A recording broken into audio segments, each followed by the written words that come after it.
আসসালামু আলাইকুম, কেমন আছেন? আশা করি সবাই ভালো আছেন। তো আপনারা জানেন ইতিমধ্যে ঘোষণা করা হয়েছে যে অর্থাৎ প্রাক্তন মুখ্যমন্ত্রী যতগুলো প্রকল্প দিচ্ছিল সে সকল প্রকল্পগুলো অর্থাৎ একটাও প্রকল্প বন্ধ হবে না, এরকম আমাদের মুখ্যমন্ত্রী ঘোষণা করেছে। অর্থাৎ এটা যতগুলো প্রকল্প আছে সেগুলো দিবে।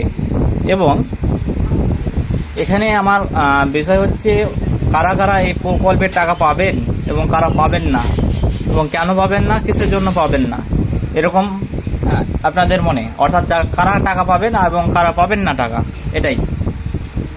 তো এই ক্ষেত্রে বলতে গেলে আমি এর আগে একটা ভিডিও বানিয়েছিলাম। সেই ভিডিওতে বলেছিলাম যে আমাদের মুখ্যমন্ত্রী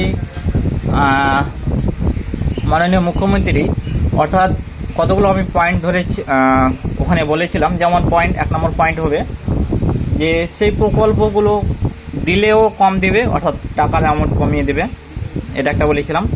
দ্বিতীয়ত বলেছিলাম যে সে প্রকল্পগুলো বন্ধ করে দিতে পারে, এটা বলেছিলাম। আর একটা বলেছিলাম যে প্রকল্পর নাম, যে প্রকল্প দেবে সে প্রকল্পর নামগুলো চেঞ্জ করে দেবে, এরকম একটা আগের ভিডিওতে একটা বলেছিলাম। তো সেক্ষেত্রে অনেকেই কমেন্ট করেছেন এবং অনেকেই অনেক কথা বলেছেন, কিন্তু আমি যে অপশানগুলো বললাম তার ভিতরে তো মিলে, অর্থাৎ আমি বলেছিলাম যে হ্যাঁ প্রকল্পগুলোর নাম চেঞ্জ করবে, তো নাম তো চেঞ্জ হয়েছে। যেমন আপনারা জানছিলেন, অবশ্য জানেন যে লক্ষ্মী ভাণ্ডার যে প্রকল্প আমাদের মুখ্যমন্ত্রী মাননীয় মুখ্যমন্ত্রী দিচ্ছিলেন, সেই প্রকল্পের নাম চেঞ্জ হয়ে অন্নপূর্ণা ভাণ্ডার অর্থাৎ হয়েছে।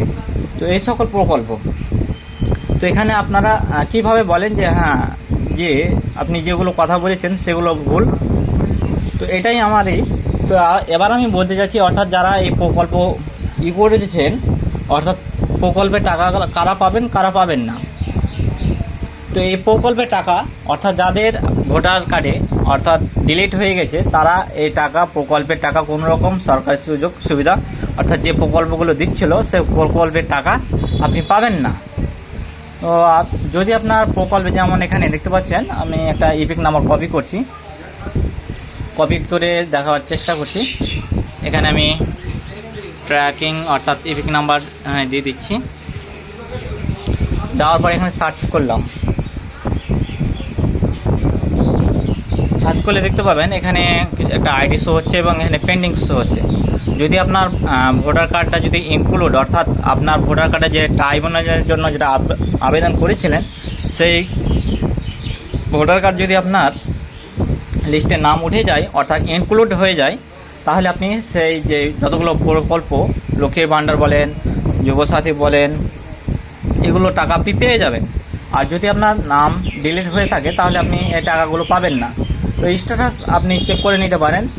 তো এখানে যদি আপনার পেন্ডিং দেখায় সেহেতু আপনার অর্থাৎ ট্রাইব্যুনাল যে রয়েছে, কমিটি রয়েছে, তার অর্থাৎ ভোটার কার্ডের কাজটা পেন্ডিং অর্থাৎ কাজ চলছে এখনও পর্যন্ত। এবং যদি ভিউ করা যায় দেখতে পাচ্ছেন এখানে কোনো এখনও ইনক্লুড হয়নি। তো একটু আমি ছোটো করে একটু আমি দেখিয়ে দিচ্ছি স্ট্যাটাসটা চেক কী করে করবেন, আপনার বাস্তবে এর নামটা উঠেছে কি উঠেনি। এর জন্য আপনি আপনার ইপিক নাম্বারটা এখান থেকে হোক, আপনার থেকে বা যে কোনো থেকে আপনার ভোটার কার্ড থেকে আপনার ইপিক নাম্বারটা কপি করে নেবেন। তো আমি এখানে ইপিক নাম্বার যে কোনো একটা কপি করে নিচ্ছি, যে আমি আপনাদের দেখাবার সুবিধার্থে আপনি করছি আমি। তো আমি ব্যাক চলে আসছি, ব্যাক আসার পর এখানে দেখতে পাবেন, এখানে দেখতে পাচ্ছেন ট্র্যাক ইন্ডিভিজুয়াল আন্ডার অ্যাডজুডিকেশন, এখানে আপনি ক্লিক করে দেবেন। ক্লিক করার পর এখানে ইপিক নাম্বার দেখতে পাচ্ছেন, ইপিক নাম্বার দিতে পারেন। এখানে এন্টার অ্যাপিল আইডি, যখন আপনি ট্রাইব্যুনালের জন্য আবেদন করেছিলেন সেই আইডিটা এখানে দিতে হবে। দেওয়ার পরে বা ইপিক নাম্বার বা ট্রাইব্যুনাল আইডি যেটা অ্যাপিল আইডি বলছে, যে কোনো একটা দিলেই হয়ে যাবে। এখানে আমি দেয় সার্চ করে দিলাম। এখানে যদি দেখেন যে পেন্ডিং রয়েছে, তাহলে আপনাকে বুঝে নিতে হবে যে আপনার কাজ এখনও চলছে, অর্থাৎ ভোটার কার্ডে নামটা এখনও ইনক্লুড হয়নি, সেহেতু আপনি এখনও টাকা পাবেন না। অর্থাৎ যে সকল সরকারি প্রকল্প সেগুলো থেকে আপনি বিরত থাকবেন। তো আশা করি আপনারা বুঝতে পেরেছেন আমি কি বলতে চেয়েছি।